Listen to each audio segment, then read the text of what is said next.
ঢাকার বুকে যেন হঠাৎ করে উদিত হয়েছে এক টুকরো আরবের ছোঁয়া মসজিদ আল মুস্তাফা। প্রথম দেখাই চোখ আটকে যায় এর মনোমুগ্ধকর স্থাপত্যে, বিশেষ করে কালো রঙে ফুটিয়ে তোলা কাবা শরীফের প্রতিরূপ যেন দূর থেকেই ডেকে নেয়।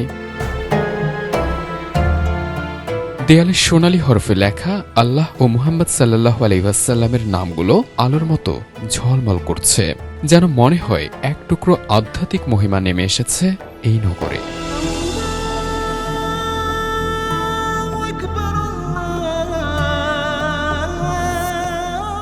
ভেতরে পা রাখলে আরো চমক। নামাজের সারিতে রাখা আছে বেঞ্চ, যেখানে ক্লান্ত মুসল্লিরা বিশ্রাম নিতে পারেন, যা বাংলাদেশের অন্য কোনো মসজিদে দেখা যায় না। চারপাশে খেজুর গাছ, পানির ফোয়ারা, সে সাথে সবুজের ছোঁয়ায় এই মসজিদ যেন শুধু ইবাদতের স্থান নয়, হয়ে উঠেছে এক অপর সৌন্দর্যের গন্তব্য, একটি নীরব শান্তির আশ্রয়, যা দেখতে দেশের নানা প্রান্ত থেকে মানুষ ছুটে আসছেন প্রতিদিন।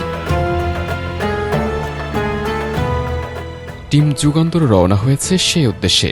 দেখানোর চেষ্টা করব এই মসজিদের দিক ও রূপ, তুলে ধরার চেষ্টা করব মসজিদটির আসল সৌন্দর্য।